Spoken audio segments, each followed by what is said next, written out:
परमात्मा पाप कर्म दंड को भी काट सकता है। अभी तक जिस भी संत व महापुरुष से मिले, उन्होंने यही बताया कि पाप कर्म फल भोगने से ही समाप्त होगा। वो प्रभु कौन है जो पाप कर्म को काट देता है, वो काल के बंधन से छुड़वा देता है। उसका क्या नाम है, पूजा की विधि क्या है? कृपया अवश्य सुनिए जगत गुरु तत्वदर्शी संत रामपाल जी महाराज के अमृत वचन। दर्शकों कहते हैं कि अगर जिंदगी बद से बदतर बन जाए तो उस जीने में भी क्या जीना। जी हाँ, आज हम आपको एक ऐसी महिला के जीवन से रूबरू करवाने जा रहे हैं जिन्होंने अपने जीवन में अनेकों दुख सहे। ये हैं हेमलता जी, जिनकी भक्ति की यात्रा एक दर्द भरे संघर्ष से शुरू होती है। मध्य प्रदेश के ग्वालियर से आने वाली हेमलता जी ने संत रामपाल जी महाराज से 21 मार्च 2013 को नाम दीक्षा ली। इससे पहले उन्होंने लक्ष्मी जी, विष्णु जी और साईं बाबा के मंदिरों में नियमित पूजा अर्चना की, लेकिन उन्हें कोई लाभ नहीं हुआ। उनके पति सोराइसिस की गंभीर बीमारी से पीड़ित थे, जिससे उनकी हालत इतनी खराब हो गई थी कि उनका इलाज कराना भी मुश्किल हो गया था। घर की आर्थिक स्थिति भी कमजोर थी और हेमलता जी को बच्चों की पढ़ाई और किराए की चिंता सताती थी। 2011 में इनके एक बच्चे की असामयिक मृत्यु ने उनके जीवन को और भी कठिन बना दिया। हालांकि जब हेमलता जी ने संत रामपाल जी महाराज से नाम दीक्षा ली तो उनके जीवन में चमत्कारी बदलाव आया। उनके पति की बीमारी में सुधार हुआ और हेमलता जी की आर्थिक स्थिति भी बेहतर हुई। आज हेमलता जी अपने परिवार के साथ संत रामपाल जी महाराज के आशीर्वाद से खुशहाल जीवन जी रही हैं। उन्होंने न केवल आध्यात्मिक लाभ प्राप्त किया है, बल्कि इनके जीवन में स्थिरता और शांति भी आई है। अब सुनिए हेमलता जी के जीवन परिवर्तन की कहानी इन्हीं की जुबानी। नमस्कार जी। सच साहब। क्या नाम है जी आपका? हेमलता। कहाँ से हैं आप? MP ग्वालियर। संत रामपाल जी महाराज से आपने नाम दीक्षा कब ली? संत रामपाल जी महाराज से नाम दीक्षा हमने सन 2013 21 मार्च को ली। संत रामपाल जी महाराज से नाम दीक्षा लेने से पहले आप क्या भक्ति साधनाएं करते थे? संत रामपाल जी महाराज से नाम लेने से पहले माता की, विष्णु भगवान की, साईं बाबा के मंदिर जाते थे। हर गुरुवार प्रसाद चढ़ाते थे। मंगलवार हनुमान जी को भी प्रसाद चढ़ाते थे, चूल्हा निकलवाते थे। तो जो इतनी सारी भक्ति साधनाएं आप करते थे, इनसे आपको क्या क्या लाभ हुए? सर जी कोई लाभ नहीं, इतनी भक्ति करते थे। शंकर जी का हड़ताल का व्रत भी रहते थे वादों का। लाभ तो नहीं हुए, हानि शुरू हो गई। हमारे पति को सोराइसिस की बीमारी हो गई। सारा शरीर इतना था कि वहाँ पे उंगली भी नहीं रख सकते थे। आंखें, सर, इतनी इतनी चमड़ी झाड़ते थे झाड़ू लगाते समय बिस्तर से। और जहाँ भी डॉक्टर को बताते थे इलाज करवाया, सारस्वत से भी दवा ली। जो गजराजा, ग्वालियर का बड़ा हॉस्पिटल है, गजराजा में बैठते हैं, उनसे भी 3000 की दवाई आती थी। काम धंधा इतना था नहीं, छूट जाता था, शरीर में बहुत दर्द रहता था। सोचते थे बच्चे कैसे पालें। एक बेटी एक बेटा था, वो भी पढ़ रहे थे, उनकी फीस भरना मुश्किल हो रही थी। कमरे का किराया कैसे दें भगवान। कहते इतनी भगवानों की पूजा कर रहे हैं, इतना इन्हें याद कर रहे हैं, फिर भी ये भगवान हमारी सहायता क्यों नहीं कर रहे हैं। कभी कभी लगता था ये पत्थर में बैठे हैं तो कहीं पत्थर तो नहीं। फिर 2011 में लड़का पेट में बच्चा आया और वो सिविल हॉस्पिटल में अच्छी तरह नॉर्मल डिलीवरी हो गई। 21 दिन का होकर हमारा बच्चा ख़त्म हो गया। उसकी कनपटी नीली पड़ी थी। तुम्हारे पति ने बोला कि आपने इसके ऊपर हाथ रखा है मुंह पे, बच्चा आपने मारा है। हे भगवान, मैं माँ हूँ, मैंने दोनों बच्चों को भी लिटाया है। मैंने अपने पति से हाथ जोड़ के प्रार्थना की है, बच्चे को मैंने नहीं मारा। सन 2010 में हमारी मम्मी भैया करौता से नामदान लेकर आए संत रामपाल जी महाराज से। उन्होंने हमें बताया, भाई हमारे पास आया। हम संडे के दिन गोबर से लीप कर पूजा करते थे। सूर्य भगवान को 2:30-3 बजे टिक कर बनाते, भोग लगाते, प्रार्थना करते कि हे भगवान हमारी सुन लो, हमारे पति की बीमारी ठीक कर दो। कुछ तो बच्चे की तड़प में रोते थे, फिर भी व्रत पूजा बंद नहीं कर रहे थे। हानि हो रही थी हमें बहुत। फिर भाई बोला आप भगवान को नहीं जानती, जो सच्चा परमात्मा है, उसे आप नहीं जानती। बोले दीदी आपको समझ में नहीं आ रहा, आप हमारे साथ चलो। भाई घर ले गया, तो वहाँ पे गुरुजी का सत्संग चल रहा था। मुझे समझ नहीं आया कि परमात्मा क्या बता रहे हैं, क्षर पुरुष अक्षर पुरुष। तो ज्ञान गंगा दी कि आप ज्ञान गंगा पुस्तक लेते जाओ। घर पे आके मैंने उसे पढ़ा, अनुभव पढ़े भक्तों के पीछे, तो थोड़ी हृदय में आई कि ये परमात्मा है संत रामपाल जी महाराज। तो वो 1.5 साल पुस्तक हमारे घर पर रखी रही, कभी कभार पढ़ते थे और लोगों को भी बताते थे। हमने नामदान तो नहीं लिया था कि ये संत आए हैं, ये भगवान है, इनसे नामदान ले लो, सारे रोग खत्म। फिर हम कहते थे मेरे तो रोग खत्म नहीं हो रहे, मेरा घर उजड़ रहा है, मेरे पति भी मुझसे उस बच्चे के पीछे लड़ते थे, तूने मार डाला। और इसमें हम सबको बता रहे हैं कि जो भगवान है, जो वेदों के अनुसार भक्ति है, उसमें गुरुजी ने लिखा है, इस लोग नंबर भी लगा है, वेद में भी बताया, कबीर रंगहर्षि कबीर बम्बहर्षि, पुराने रोगों का नाश करने वाला, पुराने घोर से घोर पापों का नाश करने वाला परमात्मा तत्वदर्शी संत की शरण में जाने से उनसे नाम दीक्षा लेके मोक्ष होगा। तो ये संत रामपाल जी महाराज हैं तत्वदर्शी संत। अगर ये भगवान है तो हमारी क्यों नहीं सुन रहे? नामदान तो हमने ले नहीं रखा था। फिर सर जी क्या हुआ कि हमारे एक बच्चा और पेट में आया, जो है भी वो बच्चा पेट में आया, तो वो पहले जैसा हाल हुआ, हमारा पेट में दर्द हुआ, पहले ही बच्चा सूख गए थे, एवर्सन करवाना पड़ा। तो हम डॉक्टर के पास चले गए, डॉक्टर के पास गए, वहाँ से दवा बोले ये खा लो कल आना। तो रास्ते में फ़ोन आया मम्मी का कि मत करवाओ, ये पाप है, आपको संत रामपाल जी महाराज के पास ले चलेंगे, आप भरोसा रखो, वो भगवान है, आप उनसे नाम दीक्षा लेना, आपके बच्चा की भी रक्षा होगी, आपको मोक्ष भी मिलेगा और ये आपकी परेशानी टल जाएगी। मैंने वहाँ से बोला क्या वो भगवान है कि तू किताब नहीं पढ़ती? पढ़ते तो हैं, किताब पढ़ते हैं, लेकिन हमें क्यों नहीं सुख मिल रहा है कि बेटा नामदान लेना पड़ता है गुरुजी से। हम घर पर आए, घर पर भगत जी को बोला, भगत जी नॉनवेज के रेस्टोरेंट में काम करते थे, खाते पीते भी थे। भगत जी बरवाला चलो, वहाँ पे जो संत आए हैं वो परमात्मा है, वो भगवान है संत रामपाल दास जी महाराज। तो बोले वो भगवान है कि हाँ। तो किसी दोस्तों से पूछा, बोले गुरु तो ठगते हैं, अपना धंधा बना रखा है, कहीं कोई भगवान नहीं है, और जो हमारी किस्मत में वो हमें भोगना ही पड़ेगा। आए दिन घर में क्लेश रहता था, हमारे पति भी अच्छे से बात नहीं करते थे, लड़ते ज़्यादा थे। तो उस बच्चे को 2-2 3-3 दिन में भूखी रहती थी वो भी बच्चा। मैंने प्रार्थना लगाई, गुरुजी आप परमात्मा हो। वो बच्चा भी गिरने वाला था, क्योंकि जो उस बच्चे का ब्लड भी आता था टॉयलेट में, और ऐसे से टुकड़े भी आते थे कि कुछ है। भगत पति को दिखाया, बोले चल डॉक्टर के पास। तो इतनी पीड़ा हो रही, उस दिन हम परमात्मा संत रामपाल जी महाराज का सुमरण कर रहे थे कि हमें याद आया ज्ञान गंगा में। तो उस ज्ञान गंगा को खोला, उसमें एक पेज था, कबीर साहब वो चौराहे पे बैठे समुद्र को बांध रहे हैं। वो फोटो लेके उसकी फोटो कॉपी करा के हमने घर में लगा दी।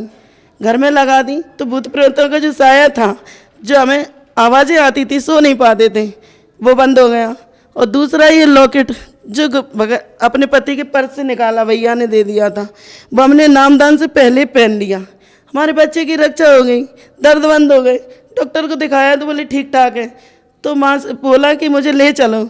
भगत मेरे पति राजी नहीं हुए ले जाने को, कि बोले गुरु कोई नहीं है, ऐसे ही सब ठगते हैं। तो हम पता कर रहे थे कब है, कब जाएं इस तारीख को, भैया से भी पूछ रहे थे। तो बोले 23 या 28 हो गई।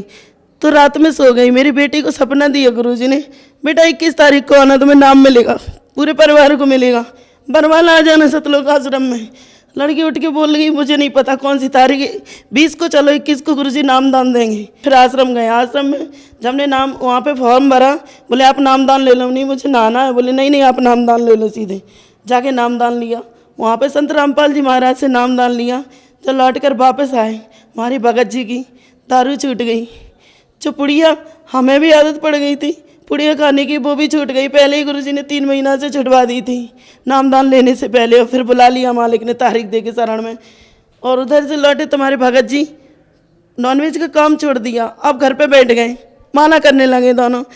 सुमरण गुरुजी ने जैसे भी भक्ति बताई, अब घर वाले सब बोले कि आप इतने परेशान हो रहे हो तो तुम है ना ये सब छोड़ दो। मैंने कहाँ है परेशानी, इनका रोग ठीक हो रहा है, भगत जी ठीक हो गए, मेरे पतिदेव ठीक हो गए, बीमारी भी ठीक हो गई। संत रामपाल जी महाराज से नाम दीक्षा लेने से पहले ही आपके बच्चे की रक्षा सिर्फ किताब पढ़ने से ही हो गई, लॉकेट से ही आपकी कुछ बीमारियां ठीक हो गईं। संत रामपाल जी महाराज से नाम दीक्षा लेने के बाद भी क्या आपको कोई लाभ हुए? वो तो बहुत चमत्कार ही हो गए, जीवन दान दे गए गुरुजी। जब बच्चे डिलीवरी होनी थी 2 तारीख को ऐसा डॉक्टर ने बोला था। 2 को हमारे पतिदेव रेडी लगाते थे, उस पर चले गए। रेडी के बाद पानी बरसात होने लगी। फिर लड़की ने फ़ोन लगाया कि पापा आ जाओ, मम्मी को दर्द शुरू हो गए।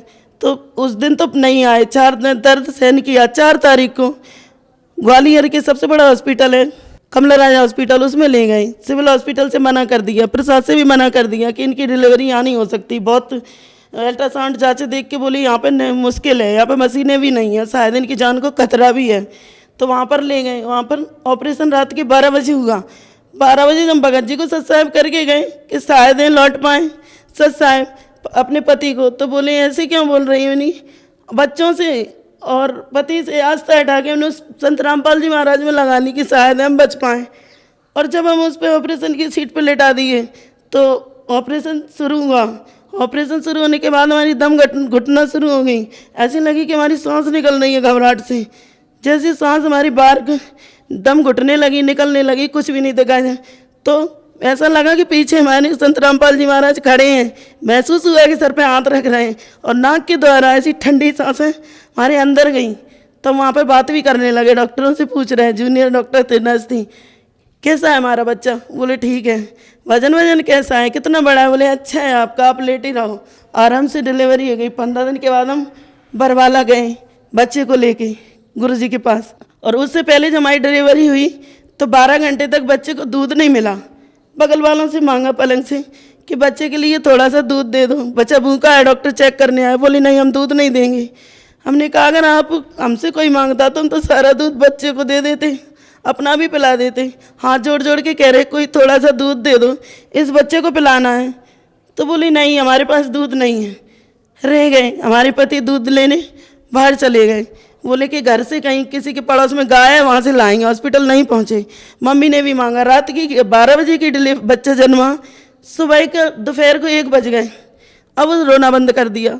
डॉक्टर बोला इसे दूध पिला दो, जैसा भी हो वैसा पिला दो, नहीं ये बच्चा बचेगा नहीं। उसको देख के हमारे अंदर सीने में दर्द उठा तो बहुत भयंकर दर्द था, बहुत भयंकर पीड़ा थी। माँ को बोली कि मैं नहीं बच पाऊँगी। तो सिकाई विकाई के लिए ले गए। बोले आप मम्मी अब बताती हैं घर पे आके कि आप याददाश्त खो बैठी थी ना, तो बच्चे को पहचान रही थी, डॉक्टरों को मार रही थी, काट रही थी, वहाँ पर इतना हंगामा कर रही थी, आपको रस्सियों से बांधा गया। हमें ऐसा थोड़ा थोड़ा याद है कि मैं भैया को घुसा मार रही थी और पहचानने की कोशिश कर रही थी कि हमारा भैया है, लेकिन नहीं पहचान पा रही। मम्मी भी आई, ये हमारी माँ है, तो हम उनसे बात नहीं कर पा रहे। और जब सो गए तो गुरुजी हमारी आत्मा को बरवाला ले गए। संत रामपाल जी महाराज हमारी आत्मा को बरवाला ले गए। संत रामपाल जी महाराज ऊपर गद्दी सिंहासन पर बैठे हुए हैं, हम लोग नीचे बैठे हैं। तो हम पूछ रहे हैं आपस में भक्तमती भगत जी से कि यहाँ पे क्या हो रहा है, एक दूसरे को कपड़ा क्यों फिर रहे हैं? बोले यहाँ पे पागलों का इलाज हो रहा है, ये ठीक हो रहे हैं, पागल ठीक हो रहे हैं। ऐसा करके मैं अभी हाथ जोड़कर बैठ गई।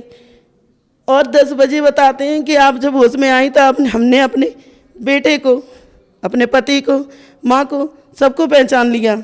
और इतने आध्यात्मिक लाभ हुए, परमात्मा ने हमारी इतनी रक्षा की, उजड़ा हुआ घर बसाया, पति भी सही सलामत कर दिए। वो अब नहीं लड़ते, कभी नहीं लड़ते, कोई भी काम हो पूछ कर करते, ऐसा कर ले या नहीं कर ले, गुरु जी से प्रार्थना करके करते। संत रामपाल जी महाराज से परिवार तो बचाया ही, और हमें भक्ति भी सही मिल गई। क्योंकि जो हम पहले करते थे उससे न तो गति थी, न लाभ था, न मोक्ष था, उल्टा हानि ही थी। ऐसा वेद में भी प्रमाण है, गीता में भी, कि न तो इन तीनों देवों की भक्ति करने वालों की न गति होती है, न कोई लाभ होता है। और जब से हम संत रामपाल जी महाराज की शरण में आए हैं तो हमारा घर भी बसा ग्वालियर में दीनदयाल नगर महाराजा कॉम्प्लेक्स पर, सत साहिब नाम से अच्छा खासा रेस्टोरेंट है।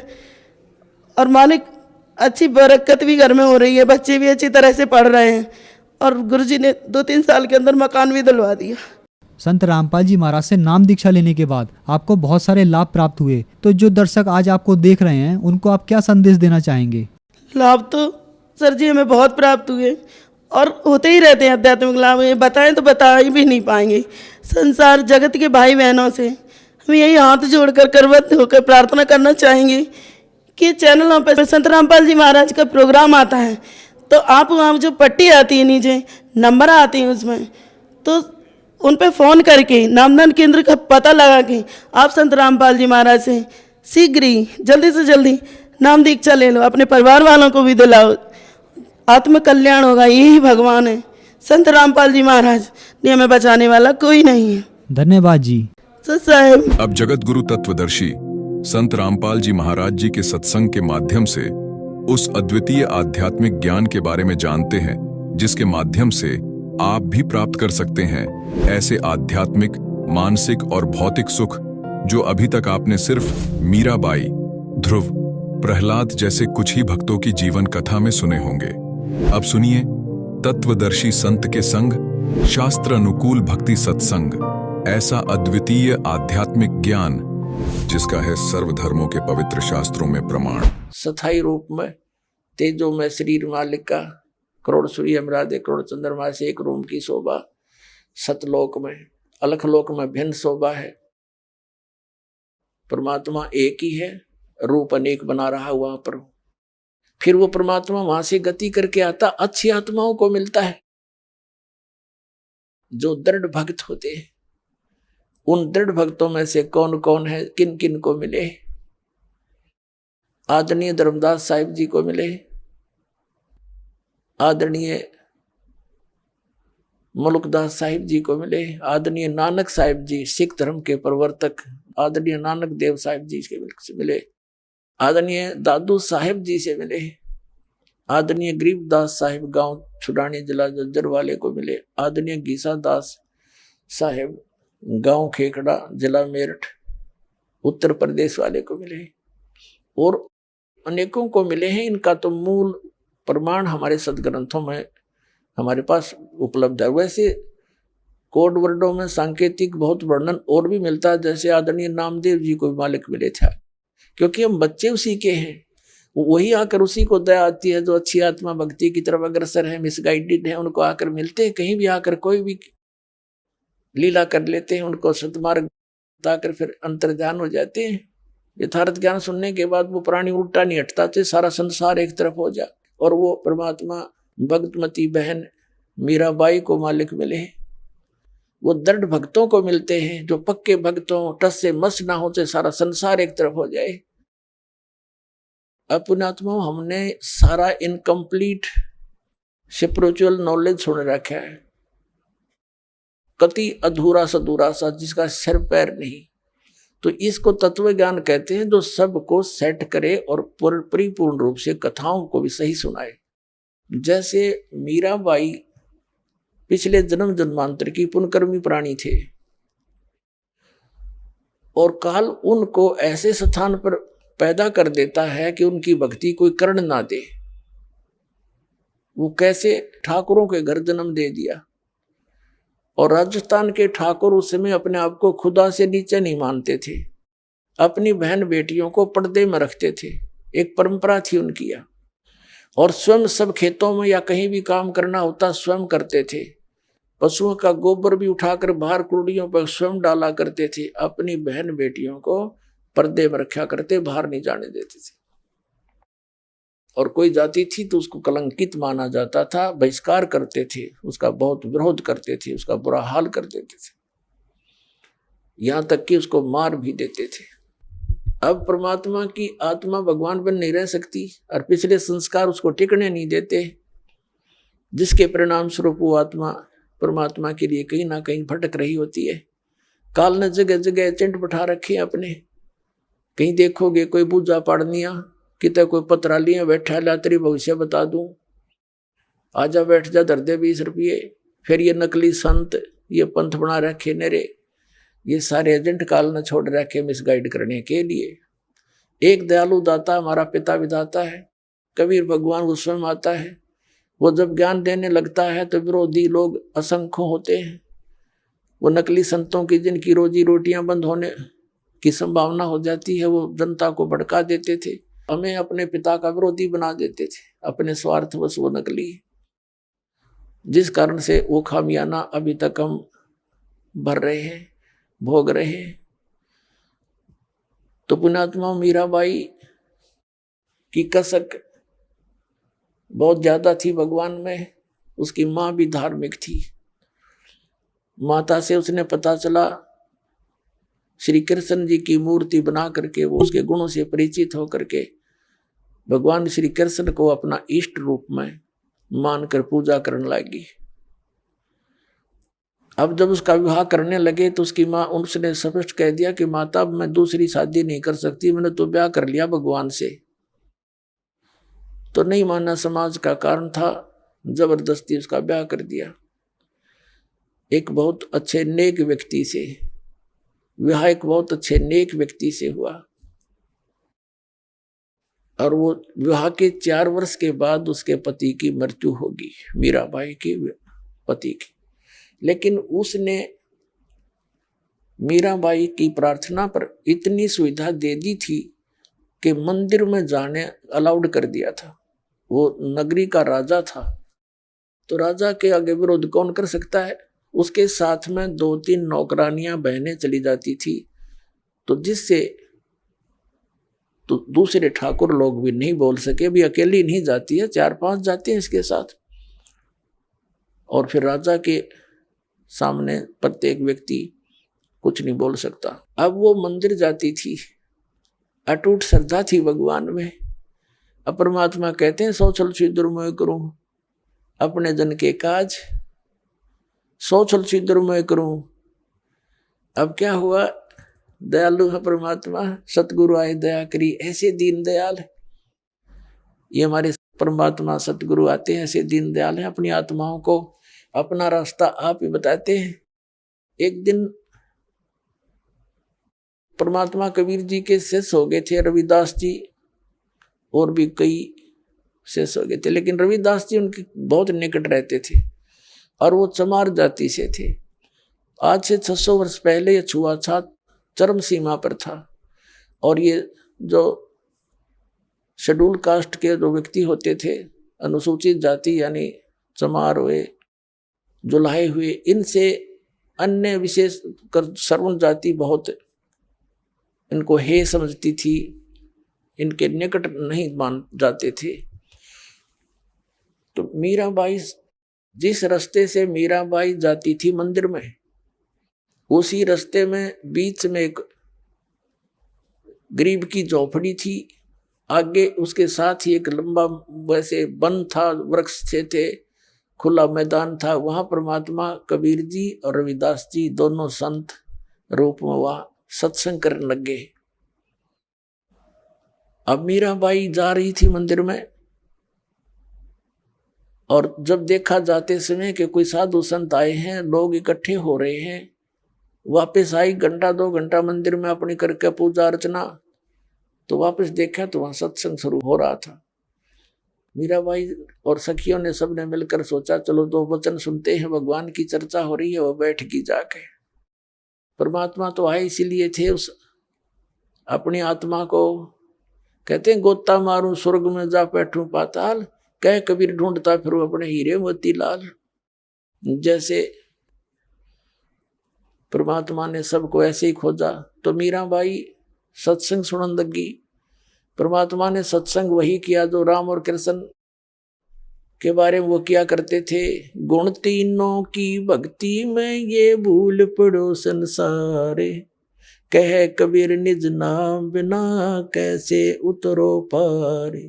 3 देव की जो करते भक्ति, इनकी कदे ना होवे मुक्ति। सारी कथा कहानी सुनाई भगवान ने, ब्रह्मा विष्णु महेश नासवान है, इनसे ऊपर कोई और परम शक्ति है, अपने को छुपा कर दाता बताया करते थे। मीराबाई को शौक लगा जैसे बिजली का झटका लगा करे, क्योंकि वो श्री कृष्ण की पुजारण थी, श्री विष्णु की पुजारण थी। पहली बार तो पुण्यात्माओं सबके साथ ऐसी घटना घटी। दास को भी ऐसा झटका लगा था, जब क्योंकि दास श्री कृष्ण और विष्णु का कट्टर पुजारी था, हनुमान जी के व्रत रखता था। श्याम जी हमारे दादा लाई होया करे पूरी साजली पूजा, वो भी करता था। तो पहली बार दास को भी बड़ा दुख हुआ था, लेकिन सहन करके फिर आगे जानने की चेष्टा की तो हृदय के पट खुल गए, स्पष्ट दिखाई देता है। पहले मोतियाबिंद था, हमारा ऑपरेशन हो गया, अब हृदय वाली आंखें काम करने लगी। अब मीराबाई को बड़ा दुख हुआ सत्संग के बाद, कहने लगी महाराज जी आप क्या बात कह रहे हो, क्योंकि पुण्यात्मा कोई भी जो प्रसन्न भी करते हैं वो सभ्य तरीके से करते हैं। कहने लगी महाराज जी हमने तो कभी ये बात सुनी नहीं, आप जो बता रहे हो। तब परमेश्वर ने कहा, बेटी जो नहीं सुनी वही सुनाने आया हूं मैं। जो तुमने सुना है वो लोकवेद है, दंत कथाएं हैं, ये रामकृष्ण की आप मृत्यु होती है। तो प्रश्न किया उस देवी ने कि भगवान आप कैसे कह रहे हो। भगवान श्री कृष्ण जी ने मोरध्वज राजा के पुत्र ताम्रध्वज को आरे से चिरवा कर जीवित कर दिया, आप कैसे कह रहे हो कि वो कुछ नहीं कर सकते। परमात्मा ने कहा, बेटा मैं ये नहीं कह रहा कुछ नहीं कर सकते, पर ये तुम्हें मुक्ति नहीं दे सकते। फिर इनकी सामर्थ्य देख लो।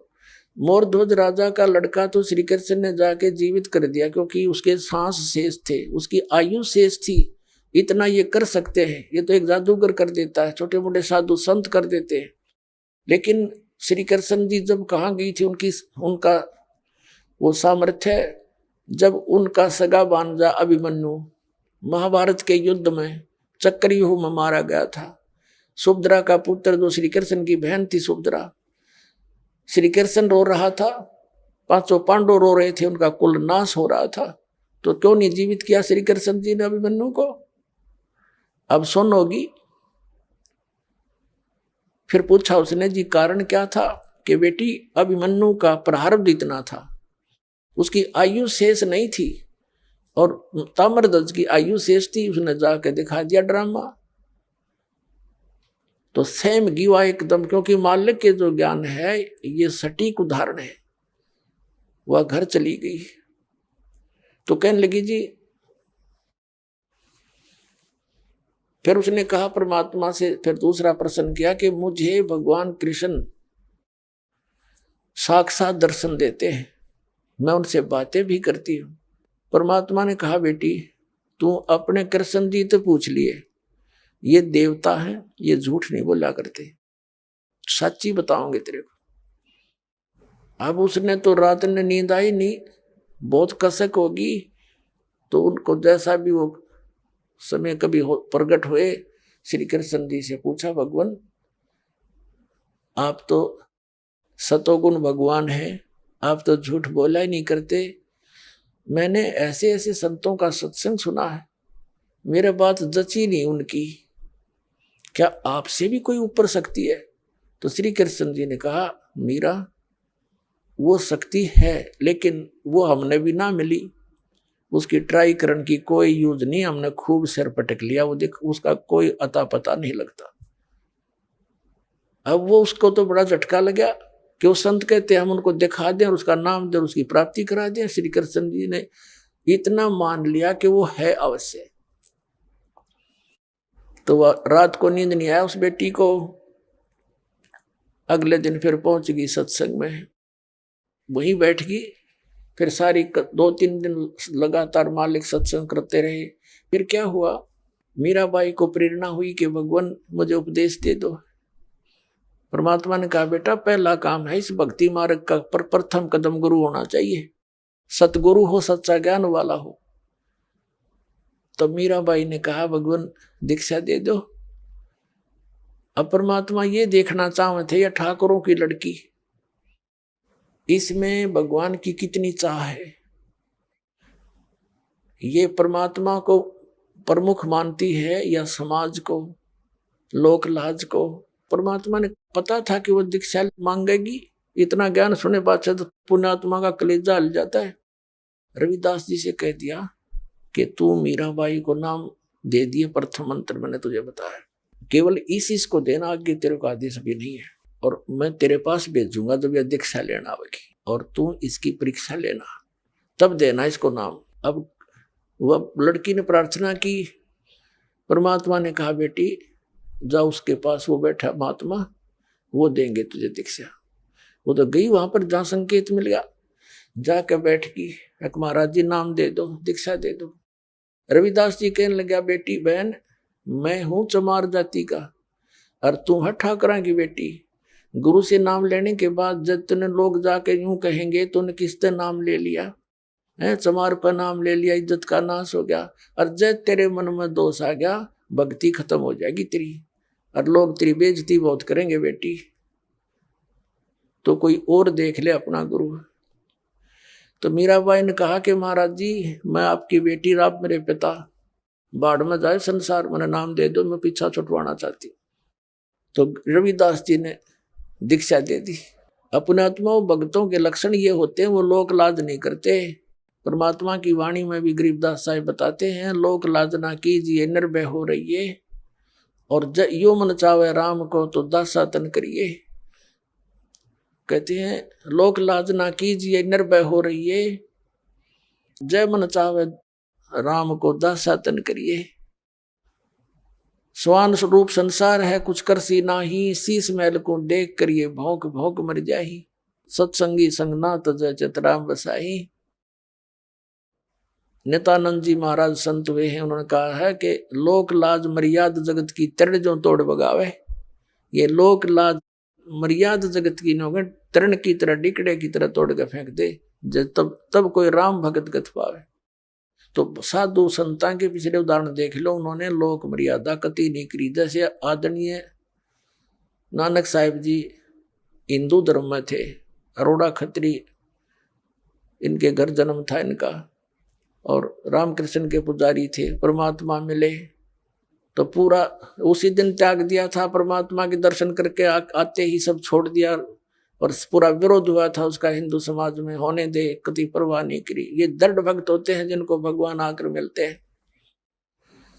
तो मीराबाई ने कहा भगवान मुझे नाम दे दो, आप मेरे पिता मैं आपकी बेटी, कुछ हो मेरे साथ वो संघर्ष, आप मेरे साथ रहोगे, मैं आप झेलूंगी सब कष्टों को, पर परमात्मा के लिए मैं कुछ भी कर सकती हूँ।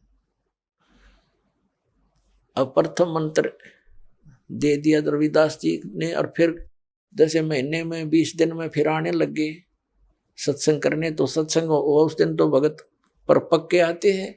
सत्संग विशेषकर परमात्मा रात्रि में भी करते थे और दिन में भी करते थे। दिन में कम, रात्रि में ज्यादा करने लगे, क्योंकि दिन में समय नहीं मिलता भक्तों को, व्यक्तियों को। रात्रि तो अपनी ही होती है, अपने ही समय नींद से समय निकाल लेते हैं।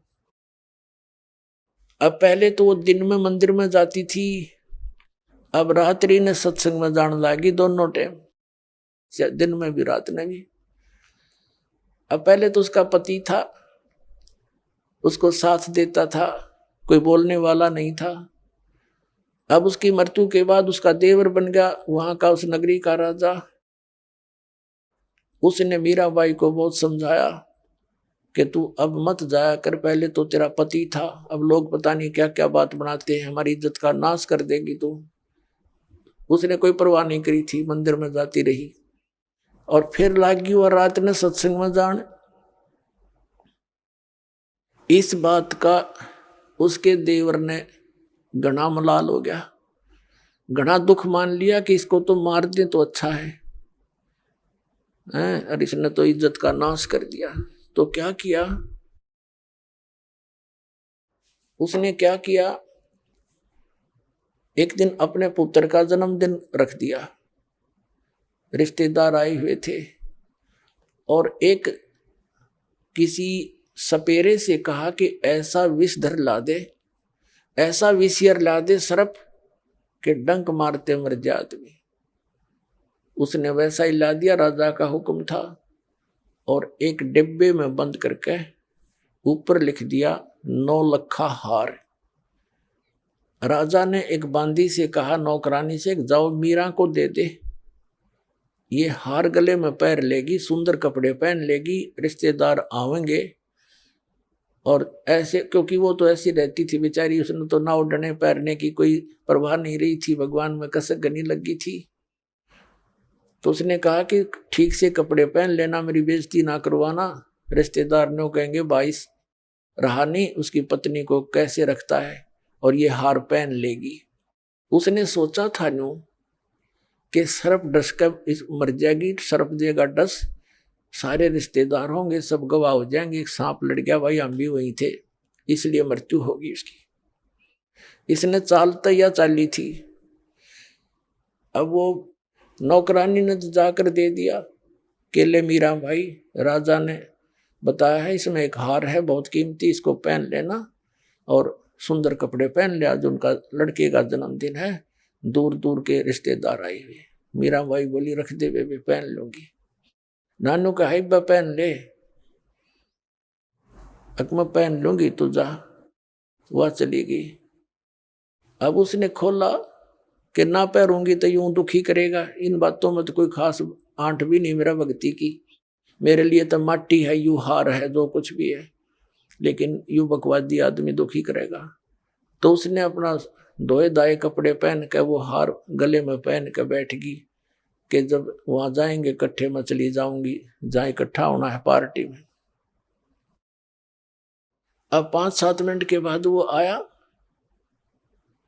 वो तो देख वो तो ये देखने आया था कि मर्गी होगी, वाई वाह के कह धुआं सांप लड़ गया, सांप लड़ गया, ये रहा भागियो भागियो। अब उसने जाकर देखा कि वो मीरा बाई गले में सुंदर हार पहने बैठी, तो कहने लगा कि ये हार कहाँ से लाई, तो उल्टा मैं जानता था तू रातों जाती है, यही कर्म करने जाती है। वो कहने लगी जी आप भी मुझे जीने देते ना मरने देते, आप ही ने तभी भेजा था और देख मुझे ही कलंकित कर रहे हो। तो वो कहता मैंने कहाँ, कौन से उस कहाँ भेजा था कि ये डिब्बे में, ये बांदी नौकरानी देकर गई थी। वो डिब्बा देखा कि इसमें क्या था, कि इसमें ये हार था। अब उसने सोचा, बांदी बुलाई नौकरानी, बोली जी मैं अभी देकर बाहर ही बैठी हूँ, इनके बाहर नौकरानी थी, वो बाहर रहती थी और यही डिब्बा, और तो उसके पास कोई वस्त्र भी कपड़ा भी नहीं था विशेष, और कोई पात्र भी ऐसा नहीं था। अब उसने सोचा भाई बड़ी, उसने सोचा सपेरा जादू कर गया मेरी खातिर, वह ना जच्ची उसका, कोई और जादू जंत्र का दे गया होगा। तो जब तो वह बच गई, एक दिन उसने क्या किया, तो विष मंगवाया, विष डालकर एक प्याले से, उन्हें सोचा या मरती नहीं, मानती नहीं, इसने इज्जत का नाश कर दिया, जिसको जहर से मार देते हैं। उसको कहा, साथ गया तलवार लेकर कि ये जहर पी ले, ये विष है इसके अंदर, या तो इसको पी लेना तेरी गर्दन काटूंगा। तलवार लेकर खड़ा हो गया। मीराबाई ने सोचा मारना तो इसने है ही, तलवार से तो दर्द होगा, विष पे लेती हूँ, आराम से मर जाऊंगी। करके मालिक को याद और विष पेगी सारा। और वो देखा खड़ा खड़ा नो का नो चेहरा, 8 घंटे तक बाट देखी दुश्मन ने, वो मरी नहीं, वापस आ गया या वासा होकर। तो परमात्मा कहते हैं मीराबाई को मारन लागे जहर का प्याला प्यारे, पीवत ही अमृत हो लाग्या, हो गया सर्द ही यारे, मन तू पावेगा अपना किया रे, भोगेगा अपना किया रे। भक्ति के अंदर ऐसी शक्ति है पुण्यात्माओं, विश्वास करना इस मालिक पर। ये कथाएं सुना करते थे हम, कथा नहीं थी, ये सच्ची बातें हैं। कहा तो विष ने मारना था, कहते हैं पीवत ही अमृत हो गया और हो गया सर्द ही यारे।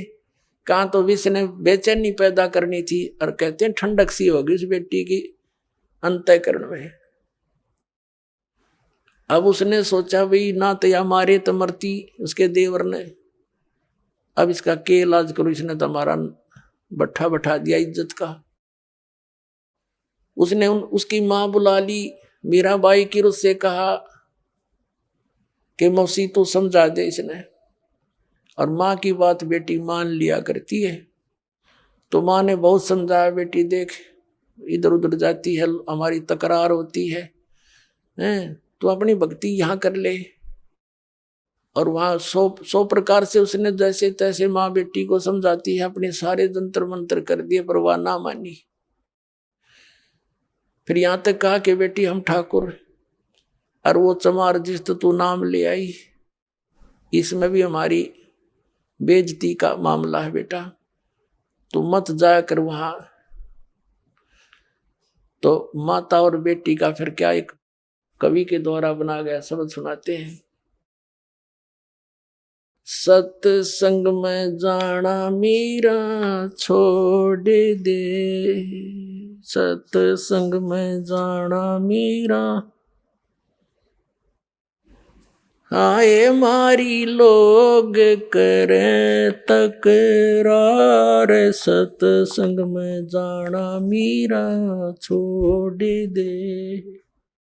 हाय मारी लोग करें तकरार, सत्संग में जाना मीरा छोड़ दे, सत्संग में जाना मीरा छोड़ दे। हाय मारी लोग करें तकरार, सत्संग में जाना मीरा छोड़ दे, सत्संग में जाना मेरा ना छूटेरी, सत्संग में जाना मेरा ना छूटेरी। हारी चाहे जड़ के मरो संसार, सत्संग में जाना मेरा, हारी चाहे जल के मरो संसार, सत्संग में जाना मेरा। थारे सत्संग के राह में है, थारे सत्संग के राह में है। आए वहाँ पर रहते हैं काले नाग, कोई कोई नाग तन डस लेवे। आए वहाँ पर रहते हैं काले नाग, कोई कोई नाग तन डस लेवे। जब गुरु जी की मेरे फेरी, जब गुरुओं की मेरे फेरी। हारी व तो सरप गंडे वे बने जाव, सत्संग में जाना मेरा ना छूटेरी। हारी व तो सरप गंडे वे बने जाव, सत्संग में जाना मेरा, सत्संग में जाना मीरा छोड़ दे, सत्संग में जाना मीरा छोड़ दे। आए मारी लोग करें तकरार, सत्संग में जाना मीरा छोड़ दे, सत्संग में जाना मेरा ना छूटेरी, सत्संग में जाना मेरा ना छूटेरी। हारी चाहे जड़ के मरो संसार, सत्संग में जाना मेरा।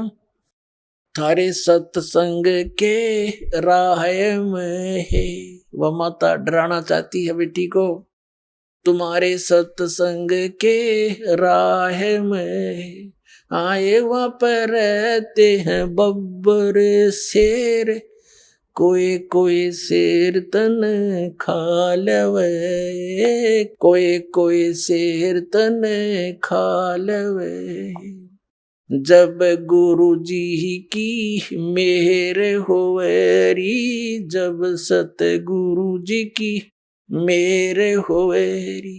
आरी वो तो शेरों के गिदड़ बने जाव, सत्संग में जाना मेरा ना छुटेरी। हारी व तो शेरों के गिदड़ बने जाव, सत्संग में जाना मेरा ना छुटेरी। थारे सत्संग के बीच में है, थारे सत्संग के बीच में। हाँ ये वहाँ पर रहते हैं साधु संत, कोई कोई संत तन ले रमे। हाँ ये वहाँ पर रहते हैं साधु संत, कोई कोई संत तन ले रमे। तेरे री मन में माता पाप हैरी, तेरे री मन में माता पाप हैरी। वो संत मेरे माँ बाप हैरी, वो संत मेरे माँ बाप हैरी।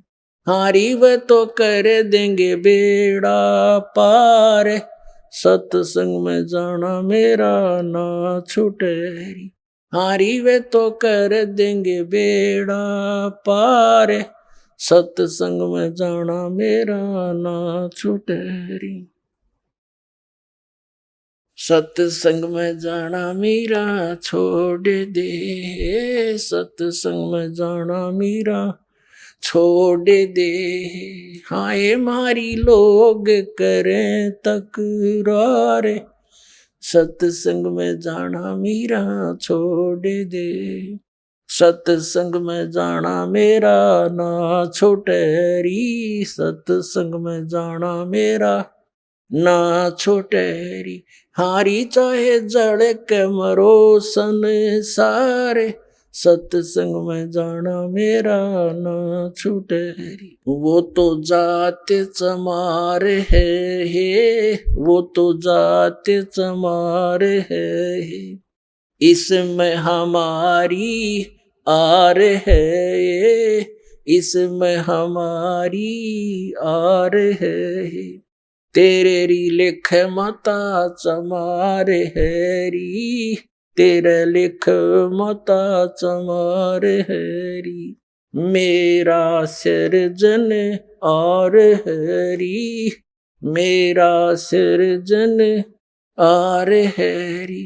हारी व तो मीरा के गुरु रविदास, सत्संग में जाना मेरा न छुटेरी। हारी व तो मीरा के गुरु रविदास, सत्संग में जाना मेरा न छुटेरी। अपने आत्माओं, परमात्मा के पाने के लिए सबसे बड़ी बंधन काल ने, सबसे बड़े रस्से हमारा बांध रखे हैं ये लोक परंपराओं के। और परमात्मा कबीर साहब कहते हैं, सोई जन उभरे जिन तोड़ी कुल की कान। परमात्मा कहते हैं कुल करने के कारण यू अनसा गया बिगो। जब यू कुल के कर लेगा तो चार पाया का हो। आज तो लोक लाज में कुल की मर्यादा में को प्रमुख मानकर सत्संग में आया नहीं, सत्संग सुने नहीं, ज्ञान होया नहीं, भक्ति करी नहीं, फिर गधा बन का घूमेगा, चार पाया का होगा। जब यू कुल के ढालड़ा होगा तेरे, तब यू कुल के कर लेगा तो चार पाया का हो। तो संतों को यू हृदय में जम जाती है बातें। तो यहां परमात्मा कहते हैं कि तन छूटे जब कहां समावेगा, और आखिर तुमको कौन कहेगा। गुरु बिन आत्म ज्ञान मन ने की कर ले, दो दिन का मेहमान मन ने की कर ले, दो दिन का मेहमान। कहते आखिर तुझे गुरु के बिना यू आत्मज्ञान बतावेगा कौन है। तो इस प्रकार हमने इस सारे ज्ञान को समझना है। जैसे नित्यानंद जी एक ब्राह्मण कुल में थे, तहसीलदार की पोस्ट थी 250 वर्ष पहले की बात। इसमें नारनौल के नवाब के यहाँ तहसीलदार की नौकरी करते थे। जब यू आत्मज्ञान हुआ, फिर परमात्म ज्ञान हुआ, नौकरी त्याग दी। पत्नी थी वो विरोध गणा करा करती, परमात्मा की ऐसी रजा हुई, उसकी मृत्यु होगी, और वैराग बन गया। जब इस ज्ञान से परिचित हुआ तब कहा था ब्राह्मण कुल में जन्म था। पहले तो 250 वर्ष पहले ब्राह्मण के घर जन्म होना ही एक बहुत बड़ी महान माना करते थे। और फिर तहसीलदार की पोस्ट, आज तो मंत्री की कोई ना इतनी कीमत जितनी उस समय तहसीलदार की होती थी। और दोनों को बद के गढ़ भगवान से दूर कर, कहते हैं कबीर साहब कहते हैं, सुख के माथे पत्थर पड़ो जिसते नाम हर देते हैं जा, और बलिहारी उस दुख के जो पल पल नाम रटावे। परमात्मा कबीर जी कहते हैं आग लगो ऐसे सुख के जो भगवान से दूर करे। हे परमात्मा ऐसा दुख भी दिए रखना, तेरी याद बनी रहे। तो नित्यानंद ने कहा था जब वो ये ज्ञान हो गया, जब कहते हैं ब्राह्मण कुल में जन्म था मैं करता बहुत मरोड़, और गुरु गुमानी दास ने दिया कुबद गढ़ तोड़े। संत मिले उनको गुमानी दास नाम के, कहते कुबद का गढ़ तोड़ दिया। मान बढ़ाई है, ऊंची नीची जाति वाला अभिमान भेदभाव, कहते ये कुबद का गढ़ संत बिना नहीं टूटे। तो परमात्मा के बच्चे जो होते हैं उन्हीं को मिलते हैं जो दृढ़ होते हैं। मीराबाई दृढ़ भगत थी, सारा संसार एक तरफ।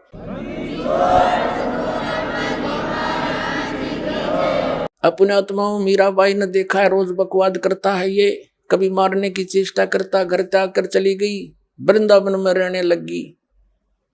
तो वहां परमात्मा फिर मिले जाकर उसको दूसरा रूप बनाकर, और ज्ञान से उसे पूछा, जैसे धर्मदास जी को मिले थे तब उस बेटी की भी आंखें खोली, बेटा इससे आगे और भी नाम है, ये तो प्रथम मंत्र दिया है, इसके आगे सतनाम है, वो ग्रहण कर, उसको मैं दे सकता हूँ और किसी के पास नहीं है। तब मीराबाई ने परमात्मा कबीर जी से फिर मंत्र लिया, तब उसका कल्याण हुआ। बोलो सतगुरुदेव। अभी आपने सुने जगत गुरु तत्वदर्शी संत रामपाल जी महाराज के मंगलमय सत्संग प्रवचन। आइए अब सुनते हैं उन भक्तों के अनुभव जिन्होंने संत रामपाल जी महाराज के प्रमाणित ज्ञान से प्रभावित होकर नाम दीक्षा लेकर अनेकों लाभ प्राप्त किए।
बहन जी आप कहाँ के रहने वाले हैं? दिल्ली करावल नगर। बहन जी आपने संत रामपाल जी महाराज से नाम दीक्षा कब ली? 2012 में। बहन जी संत रामपाल जी महाराज से नाम दीक्षा लेने से पहले आप क्या भक्ति साधनाएं करती थीं? भगत जी हमने काल के लोक में काल की भक्ति करते, ब्रह्मा विष्णु महेश की भक्ति करते थे। फिर उसके बाद हमें मतलब गुरु बनाने की इच्छा हुई तो हमने गुरु बनाया कबीरपंथी, प्रतापगढ़ से थे, उनका नाम बैराग दास था। तो 1 साल हमने भक्ति करा, फिर हमें कुछ लाभ नहीं हुआ, जैसे मन के इच्छा नहीं पूरी हो रही थी, जैसे मन में कुछ टूटी थी। हमने कहा हमें तो गुरु बना लिए, फिर क्यों इतना दुखी रहते हैं। जैसे भूत प्रेत के बाधा रहता था और ओझा वैद्य बताते थे कि 21,000 लगेगा जब ठीक हो जाएंगे, तुम्हारे ऊपर कराया है किसी ने, घर में ही भूत प्रेत कर दिया, तुम्हारा कारोबार सब बंद हो गया।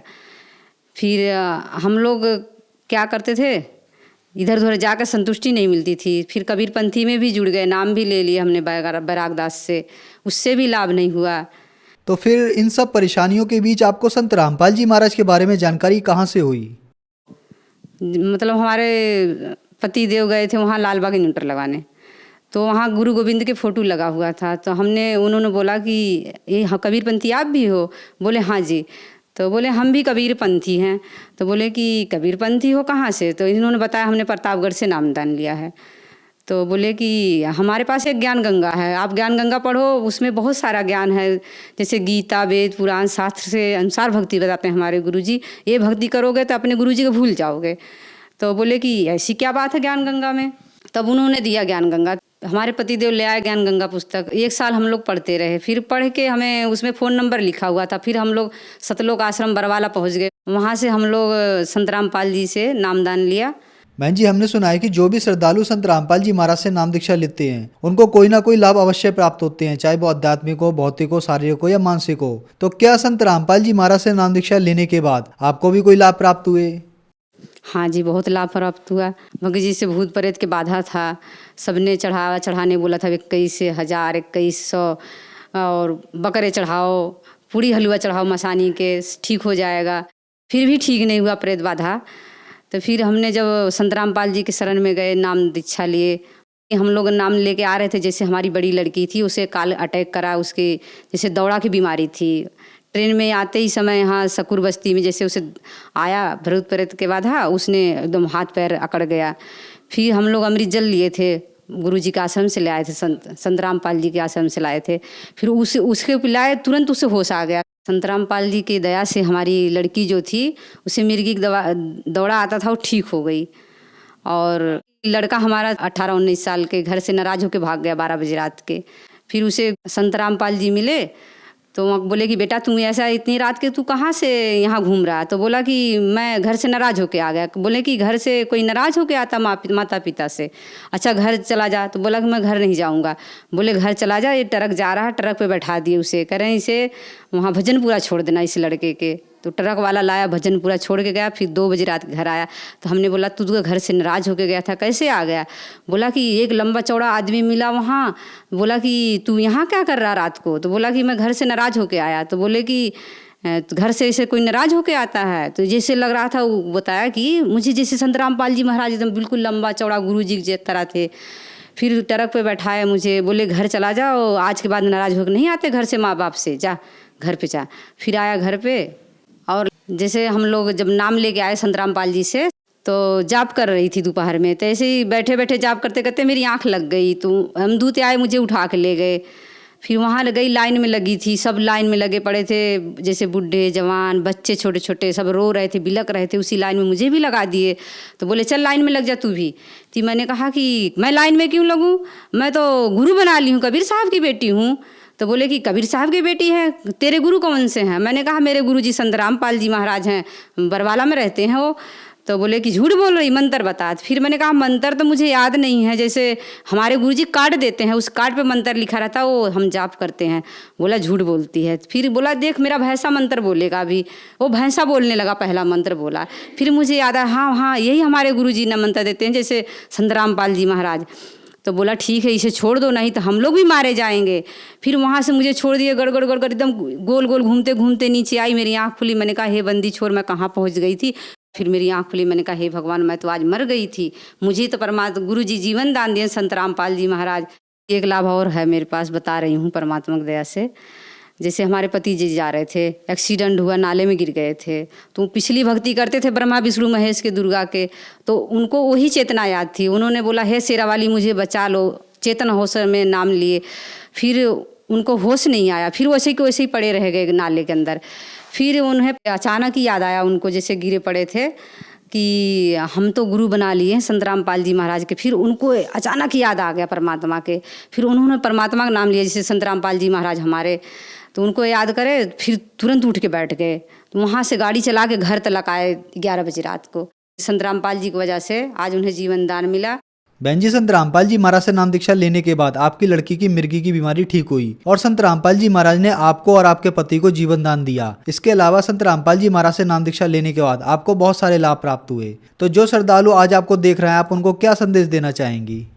संदेश तो यही देना चाहते हैं, संदेश क्या कि प्रार्थना ही कर सकते हैं उनसे, कि जैसे हम मनुष्य के जीवन पा के सत भक्ति करते नहीं थे, देवी देवता के चक्कर में बर्बाद होते गए, कारोबार हमारा लूट गया, मकान बिक गया, जैसे हम बर्बाद हो गए वैसे आप मत बर्बाद हो। संत रामपाल जी महाराज के चैनल पे सत्संग आता है, देखो, और वेद अनुसार गुरु जी हमारे भक्ति देते हैं, करो और मनुष्य के जीवन सफल बनाओ। धन्यवाद बहन जी। सच्चाई भगत।